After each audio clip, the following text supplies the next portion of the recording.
And then immediately he picked up another basket that he had done earlier into the day and gave it to me and my wife to taste. I thought I knew what ricotta tasted like, but there is ricotta that you buy at the store, and then it's ricotta that you buy fresh, made by the farmer. Rollatini di melanzane. This you're going to love. I'm going to show you to make a typical Sicilian dish that involves eggplant and ricotta.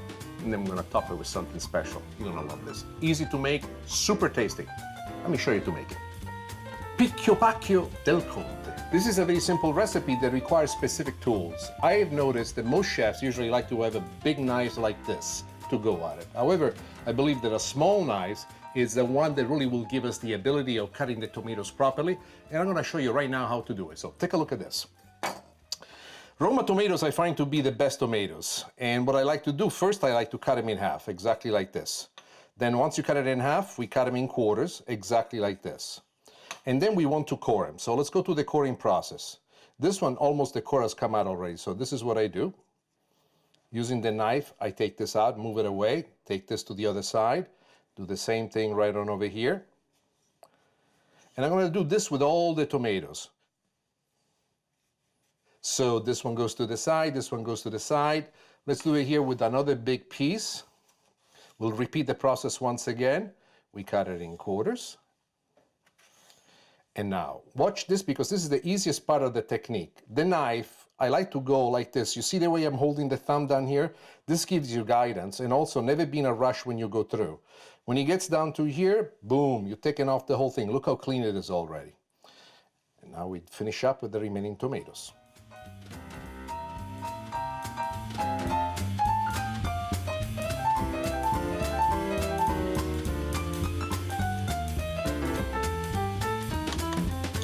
Okay, now we're ready to cut into small dice. Watch this. What I like to do by using the point is going right at it and cut it into the sections that you want. The point gives you a huge advantage.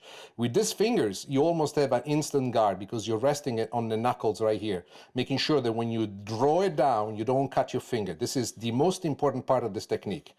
Now you have all these tiny squares, you see, and now we go and we make it into small cubes. By doing it this way, you avoid the risk that more often is involved when using a large blade, the shadows the view in front of you, and in spite of the fact that you might think you're moving faster with a bigger blade, you're actually putting yourself in quite a danger. Look how beautiful all these little pieces are. And this is a technique that you can use over and over and over again for any kind of vegetable that you want to cut into this particular shape. Let's do it one more time together. Here we are.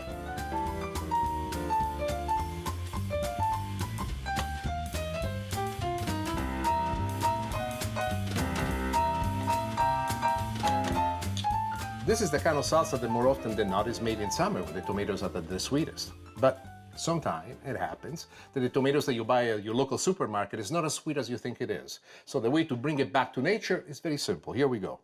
A little bit of sugar sprinkled on top just to bring back some of the original sweetness. Then, if you want on the spicy side, a little bit of pepper does help.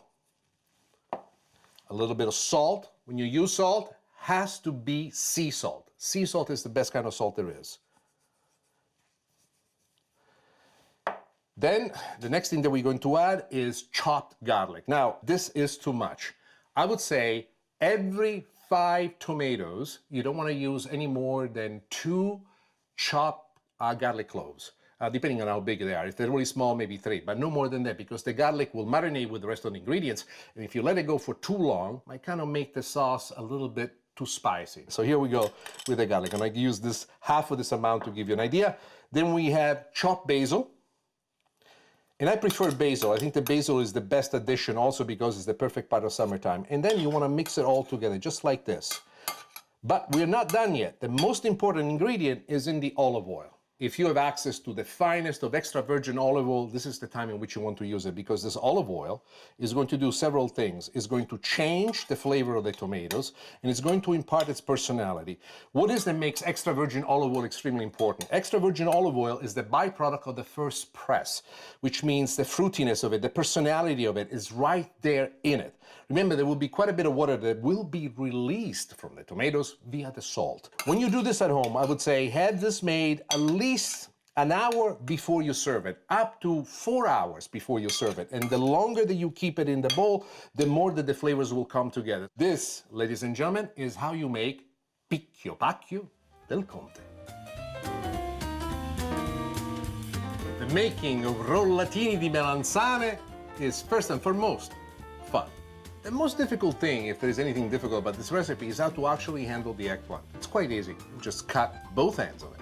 Then once you cut both ends, you need to square out the eggplant. What does it mean? You put it flat on the cutting board, and then you cut one side so it's perfectly square. You roll it over, now the eggplant will be standing right on the cutting board. You cut the other side, you continue with the other side, and then lastly, the last side. So now you have basically a cylinder. At this point, you stand the eggplant up, and with the knife, starting from the top, you cut about 1/4-inch slices. And slice the first one, then the second one, and so forth and so on, until you have all the slices that you want. Before you can grill the slices, you need to brush them with olive oil, sprinkle with a little bit of salt, and do this on both sides. And then what I like to do is I like to cook them on a grill pan. On a grill pan, when the eggplant are only about a 1/4-inch thick, it really doesn't take that much time. 1 minute per side will give you exactly what you want. And it will be a total of 4 minutes in total, if you think about it, because you want to do 1 minute on one side, 1 minute in the back, then turn it again and create the crisscross finish. That's a design element that I like a great deal. And now, once you reach this point, it becomes fun. Let me show you how to make the ricotta filling. What we have here is ricotta that, as I mentioned before, I have already drained. So we go here with our ricotta. Once you get to this point, we need to flavor the ricotta. How do you do that? Quite simply. A little sprinkle of salt on top, and then I like to go with a little bit of pepper. The pepper that I like to do is a little bit on the coarse side. Why do I do that? I do it both for color as well as for flavor. And then some freshly chopped basil, just to infuse it all together. Next to it is the most important part. When I make this at my house, I can only make it with Parmigiano Reggiano. And you know the story, because my wife does not like Romano. What can I tell you? A revolution will not work. When you make it for yourself, listen to me. Romano, it's better. Now, here we go. We add the cheese. To this amount, I would say this would be about enough cheese. And now we're ready to actually mix it all together. This tool that I use allows me to squish everything down. And what I want to do is to make sure that the cheese completely incorporates into the ricotta. And while I do this, I also use my hand to turn this around. Why? It gives me the ability, by turning the bowl around, to incorporate, emulsify all of these ingredients into the perfect layout. And this is exactly what we've done. This is perfect. This is quite flavorful, as a matter of fact. At this point, we're ready now to make the rollatini. What are the rollatini? Rollatini is a very elegant Italian word to say rolls. Let me show you exactly what I mean. So we lay down the eggplant slice. Why do we choose this slice? This is the slice that I like, nice and soft, has nice grill marks on the other side. This is the less appealing one. So we take a little bit of the ricotta, we place it right here in the middle, and then rolling it, just as you would any other piece of lasagna, for those of you who are Italian and in love with lasagna. Here is our first rollatino. Let's make another one. Here's another piece. Let me see what's it. Oh, they're pretty on both sides. So we lay it down just like this. We take a little spoonful of ricotta. I like to place it right in the middle. Why? When I place it in the middle like this, what this does for me already creates for me the perfect roll. You see? When you do this, one of the things that people always get panicky about is, what if it spills out on the side? It won't, because once you roll it down like this, you can pat it just like this, and you can control the flow of the ricotta. So there you are with 2 rollatini. Let's make a third one, just for sport. Which one should we go with? Here we go. Place it down there. A little bit more of the ricotta. Put it right in here. And then we roll it up. When you roll it up, once you get to this point, the finger allows you to make the last turn and to give it this perfect, beautiful decoration. When I do this for myself, one of the things that I'm looking forward to is to always showcase these beautiful grill marks. Why? Does it make it taste better? No. Does it look better? Yes. Is it more fun to eat? Yes. Who says so? Me. All right, enough talking. Let me show you how to plate this.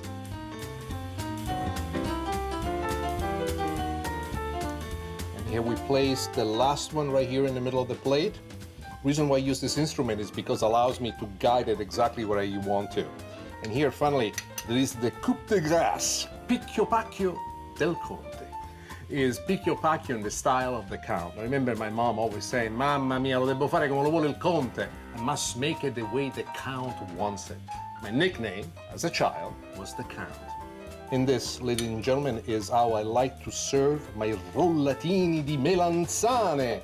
The simplicity of the eggplant, the interesting combination of the ricotta with the cheese, the pepper, and the basil inside creates, in my opinion, a real culinary concert. Ladies and gentlemen, this is how you make rollatini di melanzane with picchio pacchio del conte. I remember taking a bite of the ricotta and thinking that it tasted like ice cream. I remember looking at my wife, who was happy to be there. It wasn't because I looked great, and trust me, I looked sensational.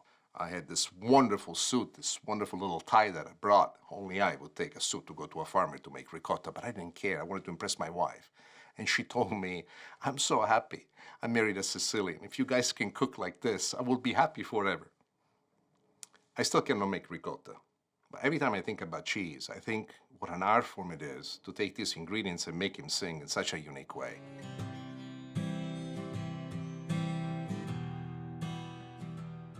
In Sicily, our most famous desserts are cannoli and cassata. They're both made with ricotta. So I took inspirations from these desserts to show you to use ricotta to make a fantastic pudding with chocolate in it. Let me show you how. This ricotta pudding is going to be your go-to dessert every time you're in a rush and you want to do something unique, full of flavor, yet very simple to make. I've actually taken the ricotta out of the container and we have strained it. In other words, we place it on a colander and we let it sit for about an hour. Why? Even in the ricotta that you buy at your local supermarket, there's quite a bit of serum still trapped into it. Nothing wrong with that. It's fantastic. It tastes wonderful. But to make the pudding thicker, you need to get rid of it. And this is the easiest way to do it. The first thing that I want to do is to add the ricotta right into the bowl in which we're going to mix everything.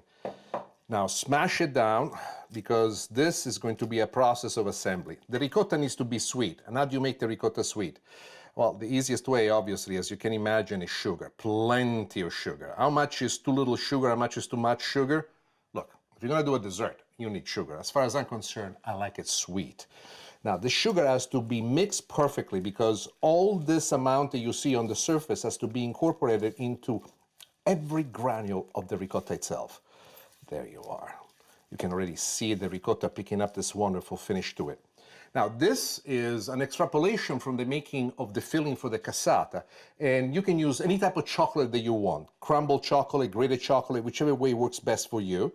You put it in just a little bit on the inside, maybe a little bit more just because you need to. What do you need to? It's dessert. Now, carefully mix everything together. I'll tell you that my wife, in truth, was the one who invented this dessert. I would like to tell you, I am the one. No, I am not the one. I was making something else, another favorite dish of mine, a dessert that was taught to me by my dad. And my wife saw that there was some leftover ricotta. There was some leftover chocolate. She mixed it all together and she came up with this. And I say, honey, you're a genius. After all, you married me. Now, perfect. The mixture is done. And now we're ready to play. Let me show you how. Every time I make this dish for myself, for my family, for my friends, I always think of my moments in my youth in Sicily. Why is it so? Well, ricotta is part of who we are. It's how we grow up. It's part of the tradition of my country of origin. This particular dish requires a little bit of attention. What we're going to top it with now is toasted pistachio nuts. But what we've done to these pistachio nuts, we have crumbled them finely. This is typical that you will see in many of the Sicilian sweets when you go to Palermo, to Messina, to Catania. Pistachio nuts are everywhere. I love the way they taste, I love the way they look, and I'm quite generous in the way in which I put it right on top. When it gets to this point, a little bit of trickery that I want to show you to make sure that you have an even thing. Shake it up a bit so it goes even on the creases on the inside. Oh, there you are. The next thing that I'm going to do before I serve it, right on top of it, a little dollop of whipped cream. Last touch is a bit of a maraschino cherry on top. To some, this is very simple dessert that you can almost make with your eyes closed. To me, it's a trip back to Sicily, to my youth, and it tastes fantastic. And this is how you make ricotta pudding. If I could cook the way in which the men made their cheese, I would be extremely happy and I would have accomplished everything that I wanted in my life. If all that you do, you just make money, you cannot make ricotta like that, as far as I'm concerned, you got a long way to go. That man, as far as I'm concerned, that man was amazing. I still envy him. Maybe one day I'll make ricotta too. They're good. I don't know, but I will try. I will try. So what again? Ricotta pudding. And for dessert, ricotta pudding. Whoa, they will put a few pounds on you.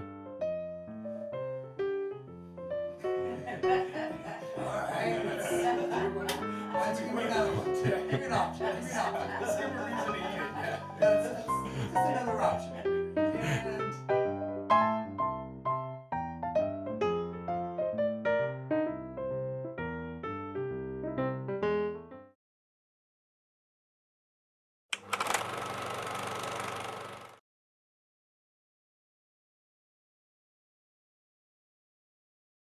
You need a smile? Come and cook with me. Today, we're going to make salsicce e fagioli, sausage and beans. So simple, so good. Orecchiette pasta with broccoli. Healthy, great, fantastic. Insalata alla siciliana, Sicilian salad, featuring oranges and olives. And learn how our food is connected to the memories of our past. Come for the recipes. Stay for the story.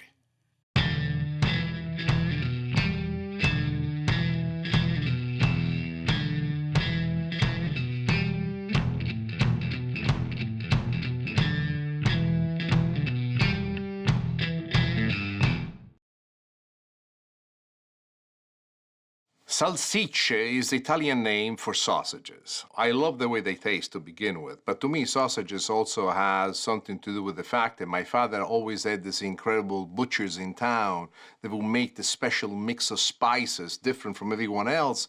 They always wanted to go. We had a cousin in the town of Alcamo. My father would take me driving with him 2 hours just to go and get the sausages from our cousin in Alcamo.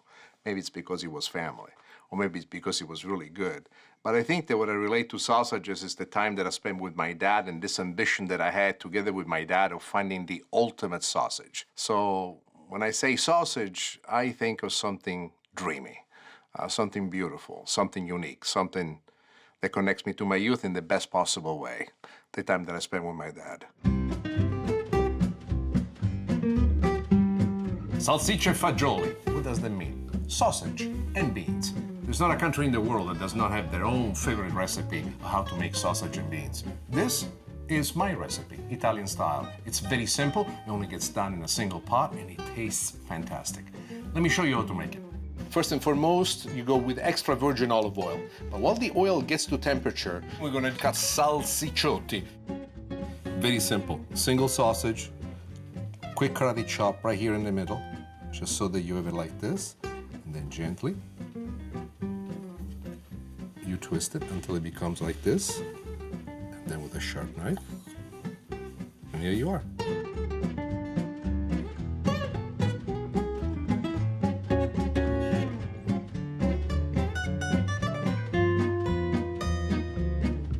The first thing we're going to do is to brown our sausages. I like to add them into the hot oil at the very beginning, one at a time, by the way. Do not dump them in because the oil will splash back.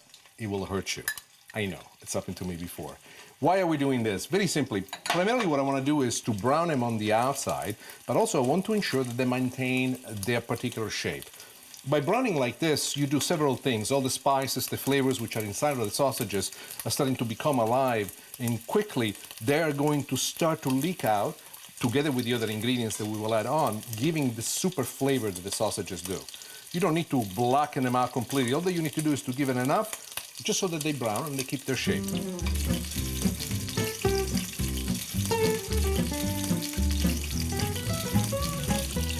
We got the sausages just slightly brown. Remember, they're still raw on the inside. Now I'm gonna take them out of the pan because in the same pan where the juices and the oil from the sausages are leaked out, we're gonna be cooking our other ingredients. Why do we do that? We wanna make sure that all the flavors come together. The first addition we're going to do is garlic, and here it goes. Look at this baby. Beautiful, I love it.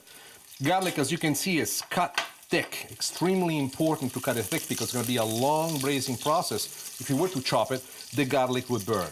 When you're cooking now, you want to lower the heat and bring it to medium so that all the ingredients will gently brown, but they will not burn. Together with the garlic, the next thing we're going to do is add the onions. The onions that we add are known in this particular cut as la grossolana.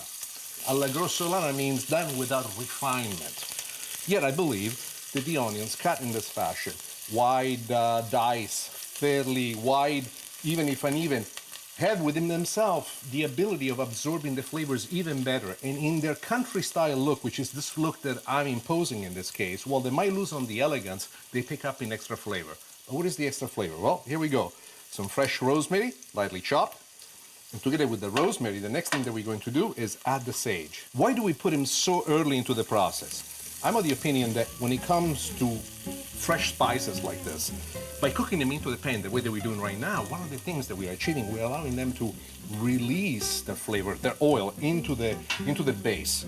And it opens them up, it makes them like bloom, blossom. Now we'll put back the sausages into the pan. We increase the heat a little bit. I wish there was a way in technology today to let you share into this flavor. It's splendid, especially the rosemary, the sage. They're becoming alive, they're opening up. The next thing that we're going to do is the addition of wine, white wine. And cooking on high heat, what we want to do is reduce the wine as much as possible. This process is very important. And the reason why it's important is because the wine right now is imbuing the sausages, also bringing down some of the heat. And as it reduces, it gives us the very base, the very beginning of the sauce. Look at the big white bubbles that you see right there. These white bubbles are air that is evaporating, going down to the essential juices, which is truly the sauce that will guide us through the whole dish.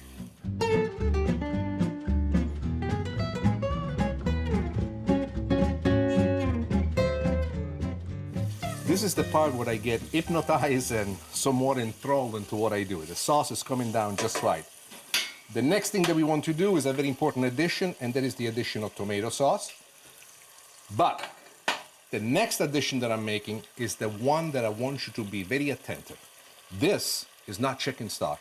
This is the water in which we have cooked the beans. Why do we use this? First and foremost, the water is very, very thick. There is an enormous amount of flavor in it. And also, as it cooks together with the tomato sauce, not only makes the sauce far thicker, but all the suspended bits of beans that are trapped into the sauce right now will pick up the flavor of all the elements that we have in the pan, giving us this wonderful combination, not only of the beans, the sausages, the onion, the garlic, the rosemary, and the sage. But they come together, how can I say this, notes in a wonderful harmony. And here is the coup de grace, the last touch, which is cannellini beans. I would like for you to look at the beans not just as an addition of an ingredient, but look at these beans as sponges, if you could imagine that. Sponges that are ready to absorb flavor. This wonderful flavor that comes from the mixture of spices in the sausage. By the way, the sausage that I always prefer to use are spicy Italian sausages. What the beans will do, will start to pick up the flavor of everything. They themselves, just having their own flavor, but suddenly finding the strength. And what happens to the beans is that they will command extreme respect to the point that we'll be rivaling against the sausages for the most excellent flavor. You will see what I mean in just a second. First, we're gonna bring this up to a boil. Once the mixture reaches a boil, the next thing that we want to do is to reduce it by bringing it down to a simmer.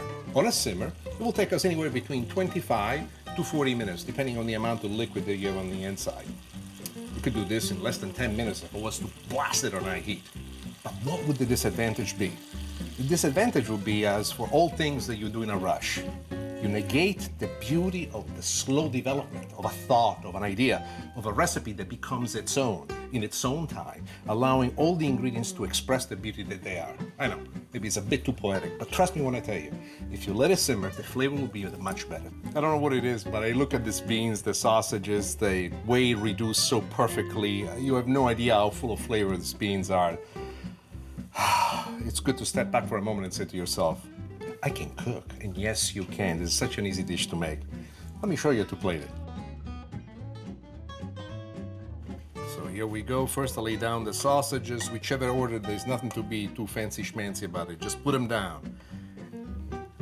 There you are. And here's as far as the sausages are concerned. The next thing we're gonna do is the beans.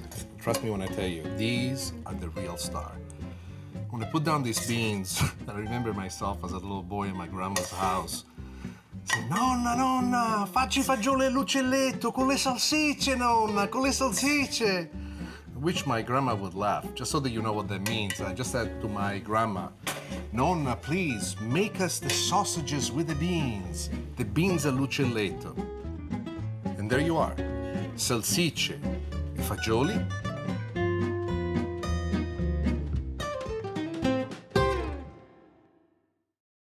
When I was a little boy, I was particularly unruly, and I went to a private school run by the nuns. Apparently, I was more unruly than the other boys, and I deserved some kind of disciplining. The kind of discipline that I got amongst various other forms was one in which I was forced to drink broccoli water. It was not for me something that I enjoyed. As a matter of fact, the smell, the aroma of broccoli for so long was so offensive to me that it wasn't until my early 30s when I started to eat broccoli again.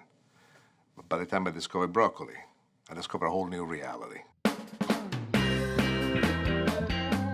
Orecchiette con broccoli e salsiccia. Orecchiette by itself in Italian means little ears and is a unique type of pasta that is made that is, in my opinion, a perfect combination for the recipe that we have today. And then broccoli. Why broccoli with pasta? Why? Well, you have to see it from my mom's point of view. My brother and I, we were not particularly easy growing up. I mean, I think that, especially me, I was somewhat of a difficult child. And broccoli, I wanted nothing to do with it. My mom came up with a good idea of mixing broccoli and sausage together. Who knows, maybe I'll make a broccoli lover out of you. We start first and foremost with the olive oil nice and hot. We add some red pepper flakes just to make it super spicy. Did my mom do this? Yes. Do I still do it? Yes. Do I make it spicier than her? No. She's much older than me, but you will be amazed how spicy she can go with her food. She's something else. Once this gets nice and hot, the next thing that you want to do is to add a little bit of garlic. What I usually like to do is to cut it nice and thick so that the garlic eventually will come to nice temperature into the oil and give us exactly what we want. As soon as the garlic starts to sizzle, I would like to add chopped white onions. I find this particular addition to be something extremely important that always adds great flavor to a sauce. A base, in my opinion, is like the structure that supports the building that the recipe itself is. The one thing that I love the most at this point is the adding of the sausage. I've taken the sausage out of the casing. It's an Italian-style sausage, and it is at this point that with the back of a spoon, you want to break it down. Break it down so they become small. As you can see from the color of the sausage that I've used, is a spicy Italian sausage. Now, I am forbidden in my house to use spicy Italian sausage and Romano cheese. And that is why, as a sign of extreme revival of the old-fashioned flavors that I grew up with, I'm gonna make spicy sausage. And I'm gonna use Romano cheese to finish this particular dish. You should get your own cooking show. This way you get to cook the way you want it, when you want to, at least once in your life. The next thing that we're going to do, I have broccoli florets that I have parboiled already. These broccoli florets, I cooked them for about, I would say, 3 minutes in the water, just so that they pick up a little bit of sturdiness, and then when they saute, they maintain their own structure in it. If you don't like broccoli, another thing that you can do is use cauliflower. If you like both broccoli and cauliflower and you want to try something different, there is a type of broccoli called broccoli rape, broccoli rape, rapini also known as. They are wonderful. You notice that so far I have added no salt and no pepper. The reason for that is that we have plenty of salt and pepper within the flavoring of the sausage itself. If I was to add some more at this point, I would overtake it completely to the other side. Next, chicken stock.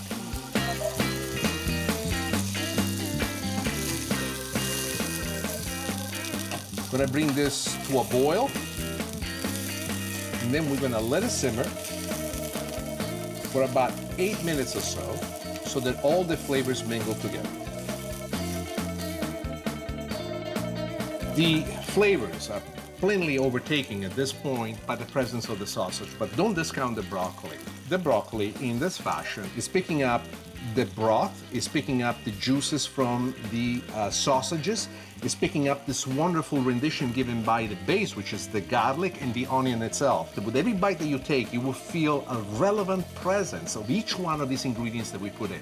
Why am I so excited about it? I want you to see this when you cook this at home for yourself, understanding how the flavors all come to a party as separate people invited, and then by the end of the evening, they're all dancing together. They're laughing, they're joyful. At the very moment is the definition, the marker of something extremely successful in the making of a sauce. You must think that way to achieve the best of what you do. The kind of pasta that I like is called orecchiette, which means small ears. Orecchiette by nature are quite a texture. So what I've done in this particular case, I slightly undercooked the orecchiette. The reason for me to do that is that I want the orecchiette to finish their cooking in the sauce. What you will notice is when the sauce is finished, a great deal of this liquid that you see in here will have been absorbed by the pasta. This is the true way on how to give to the orecchiette the flavor, what they need to make this dish completed. But I have one more trick up my sleeve, and I must show you what that is. This is breadcrumb, Italian-style breadcrumb. What we have done, we have toasted them. How we've toasted them? This pan, I made it really hot. Then I turn off the heat from underneath, and I added the breadcrumbs. As soon as the breadcrumbs hit the pan, I shake it a couple of times. This is an addition that we will add that is a truly, how could we say, farmer-like finish to it. Meaning it's a way to add extra texture, extra flavor to a dish that otherwise will come out too wet. It dries it out, and you will notice as I added how it absorbs some of the extra sauce, but together mingled with some of the Romano cheese is an exchange of flavors that really takes you little by little to the other side, the side where everything is beautiful, is splendid, where the oceans are full of fishes, and where life is full of smiles. As you can see now, most of the liquid has been absorbed. You can also see the pasta still maintaining its wonderful texture. This is exactly where we want to take it. So the addition now is twofold. The first thing that I do, I add the breadcrumbs, the toasted breadcrumbs. I turn off the heat from underneath. And the breadcrumbs already thicken everything up. They absorb the sauce, they stick it to themselves, they stick to the pasta, they create a saucy-like finish on the dense side. And here is the next thing that I love to do. While they're in there, Romano cheese. Plenty of Romano cheese.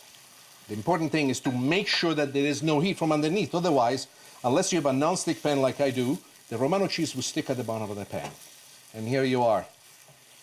This is the sauce, the pasta, all the ingredients together exactly the way I want it. Now, let's play it.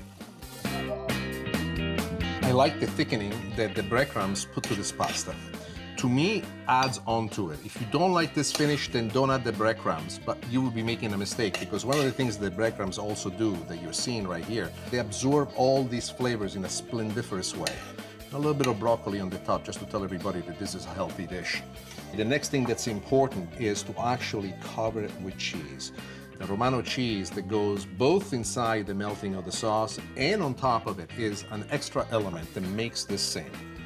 Orecchiette with sausage and broccoli. And this is the way to live.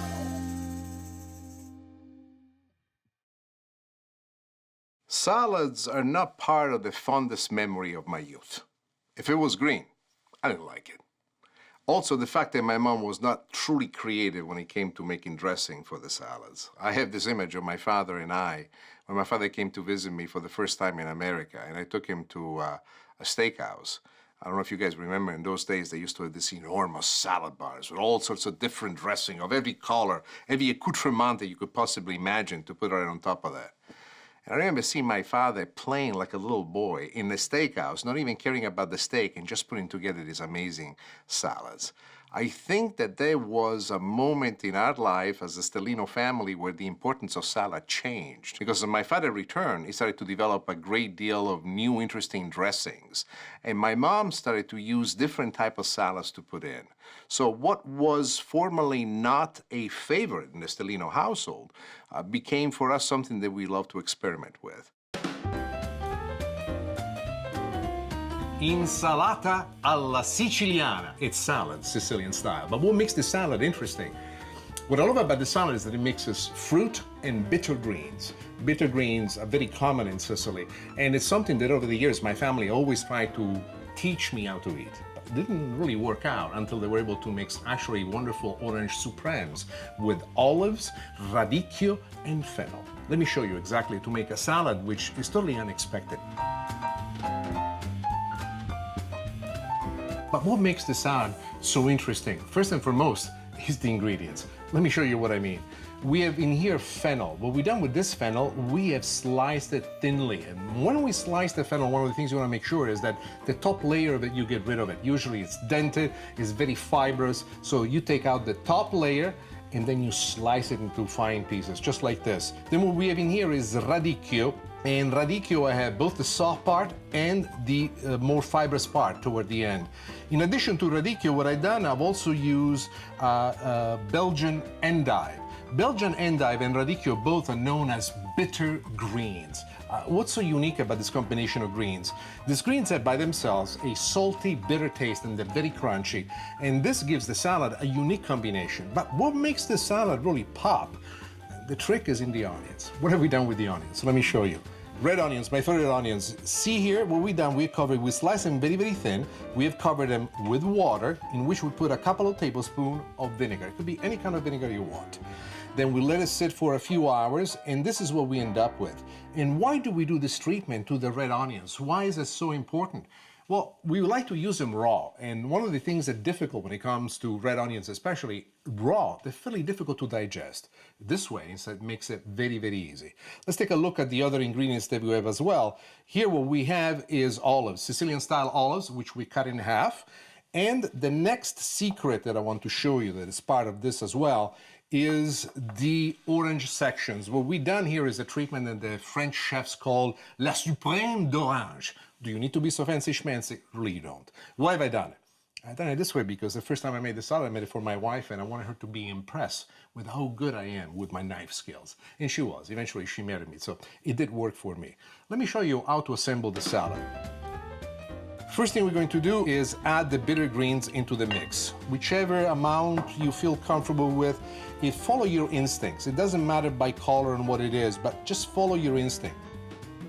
You're noticing that I'm using my hand. Why am I using my hand? I think that the hands that God gave us are the best tools. In this particular case, you really can make everything work out for you. So at this point, what I like to do is to put a little bit of salt, and then we also have a little bit of pepper. Here we go with it. We mix it real well. Then I take the onions, the red onions, and I sprinkle them on top. Together with the onions, a nice, good, healthy serving of the olives. And together with that, we do a little bit of the orange supremes, even though I will use some of those later for decoration. Now, there's one ingredient missing. What could that ingredient be? Sicilians are known for the flavor agrodolce, sweet and sour.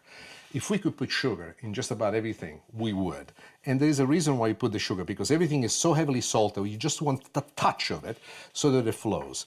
The next thing is to use a vinegar. You can go with balsamic vinegar. Right now is the most popular vinegar. But what I want to tell you is that white vinegar, in my opinion, is the best vinegar to use. There's also white balsamic vinegar that often you find at the store, if you can use that. So just a touch, no more than this. Extra virgin olive oil of the best quality that you can get. The last thing is unusual. You don't get to see it that often in the salad dressing, but what we have in here is freshly squeezed orange juice, and I like the pulp with it, which I want to add to it just so that it flows. At this point, the dressing is basically made, but the way in which we dress the salad is through our hands. And notice what I do. You want to control it so that all the ingredients have a showcase, that everything is properly caressed by the oil and the vinegar and the salt and the pepper and the sugar that we added to it is perfectly distributed. And here it is, the salad is finished. Now, let me show you how to plate it.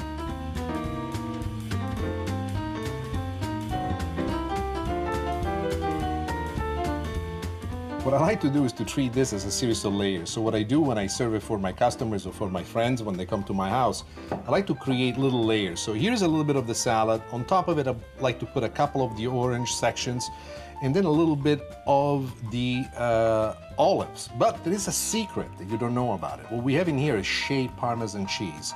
And I like to put pieces of shaved Parmesan cheese right in the first layer. Then I go ahead and I continue with another layer right on top of it. Now, tell you that when you bite into the salad, the thing that makes it very interesting is as you bite from one layer into the next layer into the next layer, you're assaulted by a whole complement of different flavors that come at you from all over. You have the sweet, you have the salty, you have the tart, and it's just splendid. So here we go with the last finish. I like to put a couple of extra pieces of orange in there, and to me the coup de grâce, il colpo di resistenza, is the cheese itself, because it's totally unexpected. You don't see it coming, and trust me when I tell you this, a little olive, a little bit of cheese, all of that mixed together into the salad not only brings to me these memories of my youth at the farm, my grandma in Sicily, but also it reminds me of the importance of understanding that it's not just cooking that's important, it's understanding the action and the reaction of the ingredients and how they come together and what they do for you. This is a dream come true. Insalata alla siciliana. And I must say now, in my maturity, I have a healthy appreciation for salads, not because they're just good for you, but because I love the way they taste. I love the way in which each one of the bitter greens has a flavor of its own, an aspect of its own. The ability is to be able to bring all these notes together and make them play as if it was music. And I must say that I make beautiful music with salad.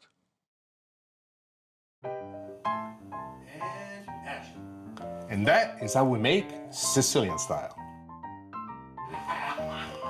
Take a little break, Ready? Yeah, perfect smile. Excellent, excellent. Everybody out of the kitchen. Nick, failing your hair is in the shot. Nick, that's perfect. Make us a salad. Action.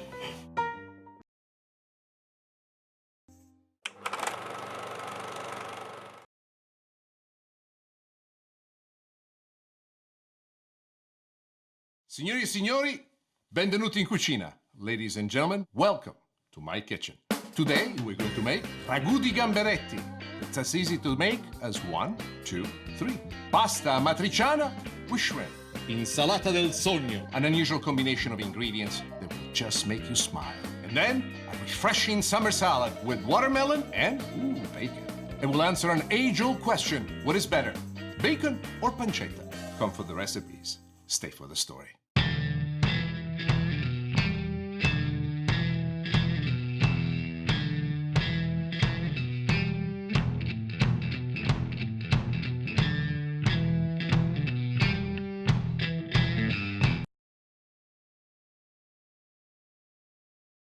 There is bacon, there is pancetta. Bacon, pancetta. Bacon, pancetta. Which way do you go? You can go bacon, or you can go pancetta. As far as I'm concerned, it's like being surrounded by two beautiful women that would like to spend time with you. Bacon and pancetta, the perfect notes for the greatest of all culinary symphonies. Ragù di gamberetti. This is a fantastic entree that you can make especially for your dinner parties, especially if you're in love with bacon, shrimp, and red peppers. How difficult is it? It's so easy. How great does it taste? Fantastic. Let me show you how to make it. In the pan, we have the olive oil. To the olive oil, we're going to add a little bit of bacon. And I like this artisanal bacon because it's nice and thick. The bacon is going to brown, and as it browns, also going to release a lot of flavor into the olive oil. This flavor is quite important to us, so what I want to do, in spite of the fact that I started up the olive oil nice and hot, I want to reduce it until the bacon starts to pick up the color. One of the biggest problems that people have when they make a recipe similar to this and they add pork to something that's already simmering below is if they do such a thing, and they do it with the super hot olive oil. And what happens is that the pork will burn before it cooks through.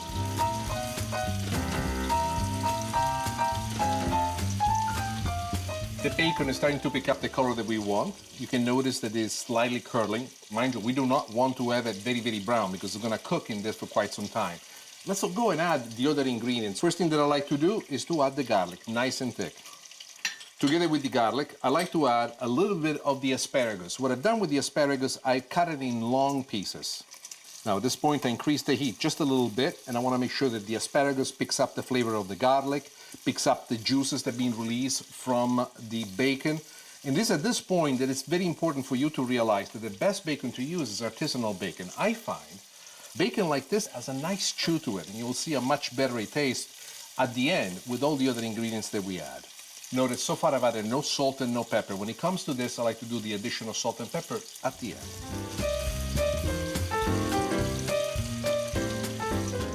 The next thing I like to do is to add a little bit of red peppers, red bell pepper, and I cut them small like this because I want it to be a flicker of color that comes in. But this is not the star of the show, no. The star of the show is I gamberetti. What does gamberetti mean by itself? Gamberetti means tiny shrimp. Instead, I've taken a big shrimp.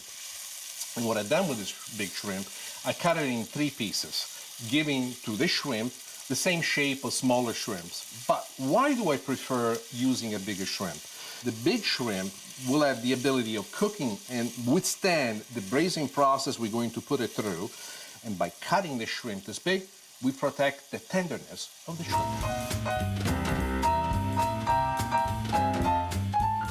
The next thing that I want to do is the glaze with a little bit of wine. You can use any kind of white wine. My father, whenever he used to make a dish similar to this, he liked to put some sparkling wine in it. You want to cook it until most of the wine evaporates.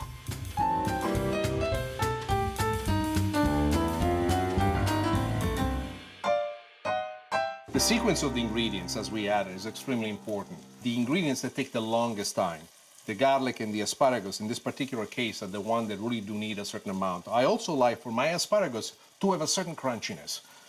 If you don't like your asparagus crunchy, what you can do before you cut it the way that I have, you can actually peel it. And by peeling the asparagus, you reveal the tender inner of it, and it cooks in almost a third of the time. Everything is coming to the perfect color. Now we are ready to add our secret weapon, butter. Why?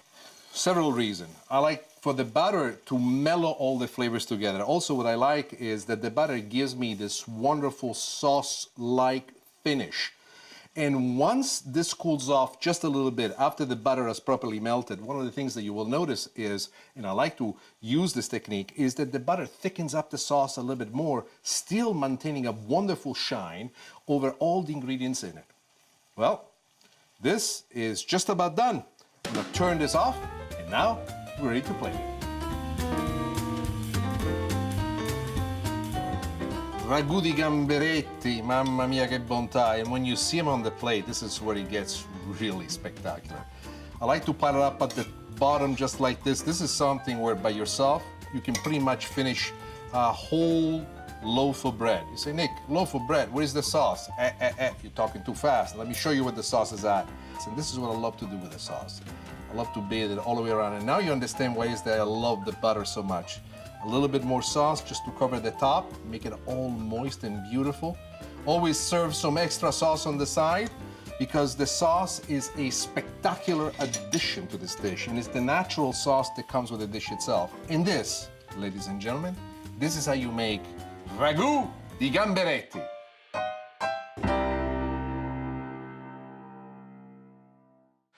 Pancetta is, at the end, basically the same thing that bacon is, but done Italian style, with a heavy input of many, many spices that are smoked or they basically left to hang and season for quite a long time. So the pancetta itself has a spectacular flavor. But pancetta is what you need to make pasta alla matriciana. Pancetta is what you need to make pasta alla carbonara. Pancetta has a higher fat content that pops into your mouth every time you crunch it right between the upper molar and the lower molar. And then these juices start to navigate inside your tongue and you go, oh God, it's so beautiful to be alive. Shrimp amatriciana with pasta. What is a matriciana? A matriciana is a Roman word, which means from the town of Matricia. Pasta matriciana is known all over Italy for the fact that it's made with pancetta. This particular dish of shrimp and pancetta is a unique combination. The only thing that I've done somewhat different is the usage of white wine instead of the typical red wine that you use for making matriciana. But what makes this dish amazing is the marriage between the shrimp and the pancetta, a marriage made in heaven. And I want to show you exactly how to make a dish that will forever be etched in your memory as the best thing you've ever done. The oil, extra virgin olive, is getting nice and hot. To the oil, what I like to do is to add the pancetta. Why? the pancetta needs to brown, and as the pancetta will brown, will release a lot of its flavor into the olive oil. The pancetta is Italian-style bacon, but it's treated in a completely different way. What Italians do with the pancetta, primarily, they season it with salt, pepper, onion powder, oregano, and then they let it cure for quite a long time. And during the period of time, the flesh of the pancetta is imbued, including the fat, with all this astonishing flavor. By itself, pancetta tends to be on the salty side, so you will notice that all throughout I don't add a great deal of salt to the dish, because the pancetta right now, as it's reducing, as it's frying into the olive oil, is rendering not only its own fat into the olive oil, but also giving all of its flavors to it.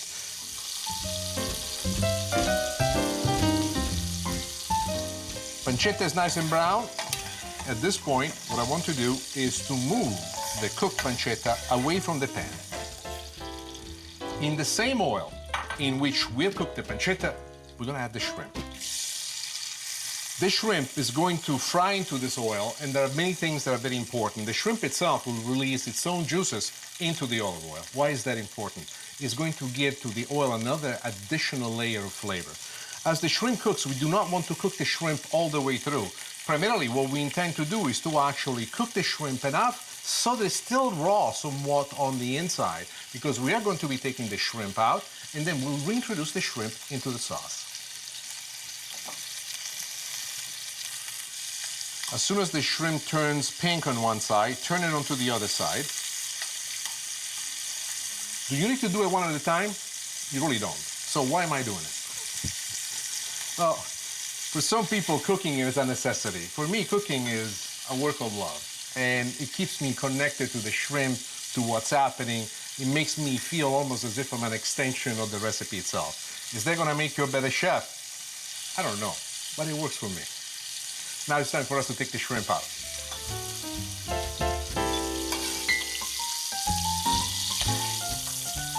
You can see all the layers of flavors that are left behind into the oil. All those scholars are all these ingredients already which have cooked in there, and they are splendid and fantastic.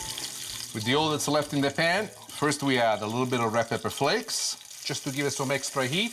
And now we go with the other important ingredients, which are the base. A little bit of garlic, nice and thick.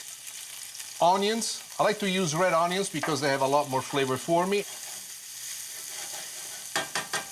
At this point, I like to add the pancetta back into the pan. The pancetta is cooked almost all the way through. There's a slight bit of crispness to it that I love.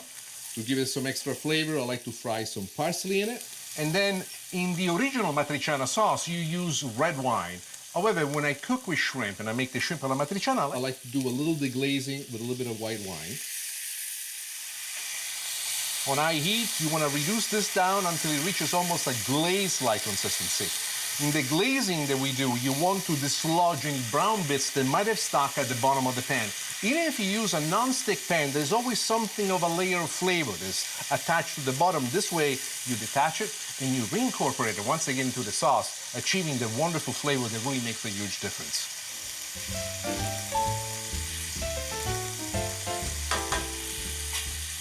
Here we go now with our final ingredients. Chicken stock and tomato sauce. If you don't want to use chicken stock, one of the things that you can do instead of using the chicken stock is to actually using the water in which the pasta is cooked. Now I'm going to lower the heat down to a basic simmer, and while the sauce is cooking, I'm going to add the shrimp so that the shrimp finishes cooking right into the sauce, giving to the sauce this wonderful final glazing, its flavor exactly the way we would like to have it.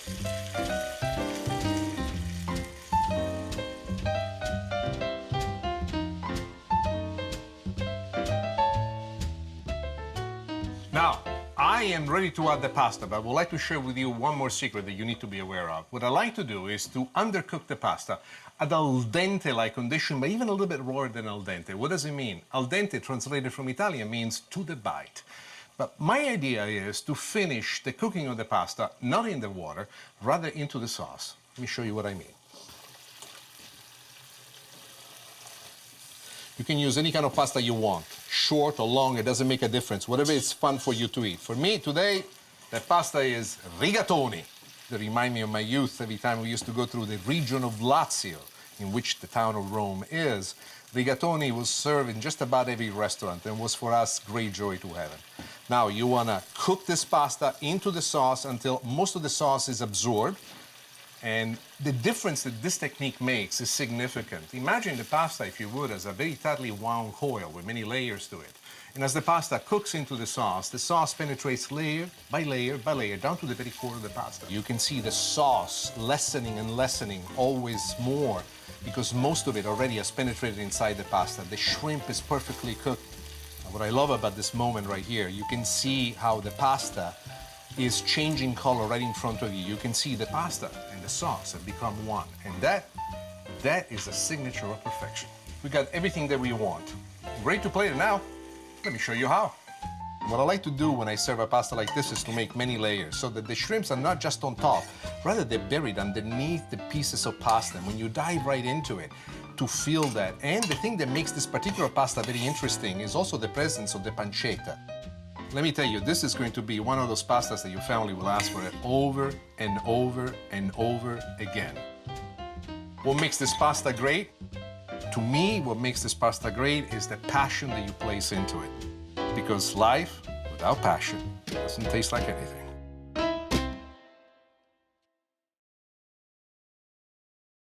When these two ingredients are used in any sauce, in soups, in sandwiches, or whichever other way you would like to use them in. I can use them in just about everything. I could imagine to actually make a dessert out of bacon. Actually, bacon and chocolate. You should try this sometime.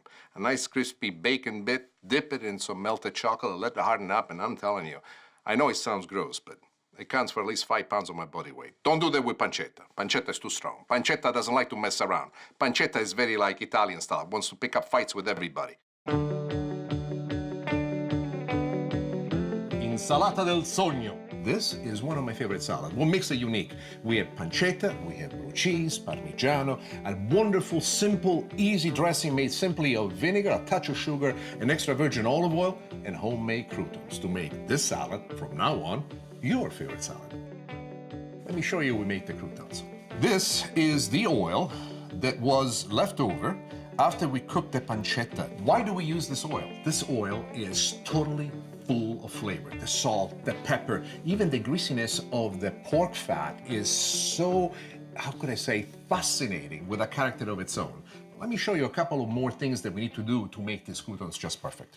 This is bread that I had around the house. It was potato bread with some cheese in it. And I want you to notice several things. Precisely, I want you to notice these little bits that are frayed away. They're gonna be great because once they dry up in the oven, they're gonna have this wonderful crunchiness. So the first thing that we do, we mix this very attentively to make sure that the bread picks up most of the oil in which it was bathed in. What I like to do at this point is to add plenty of Parmesan cheese. You can do pecorino cheese or any other type of grated cheese that you would like. The next thing that we're going to do, we're going to put it right on top of the tray and we're going to spread it just like this. You want to give it enough space just like this because we're going to dry it in the oven. More often than not, people prepare the dressing ahead of time and then they add it to the salad. In this particular case, I want to show you an old-fashioned way of making it, in which my mom, my dad, my aunts, my cousin used to do it. First to put the salad into the bowl and then to dress it while it's there. Let me show you.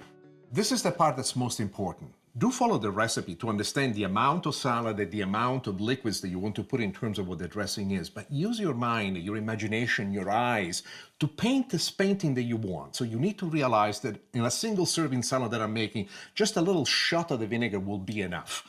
And then the extra virgin olive oil. When you add it, your focus is to coat the salad so that it glistens. And there we are. Just about, we have everything we want. At this point, what I like to add is the finished croutons that we've taken out of the oven. Oh, voila, there you are. Now, when you make the salad, I find that an optional sprinkling of sugar instead of salt adds to the salad an interesting reward. Let's plate the salad and let's make it pop. Plating the salad is like telling a story. So what I like to do is start with the bottom layer. On this layer, what I want to do is add some more of the flavors.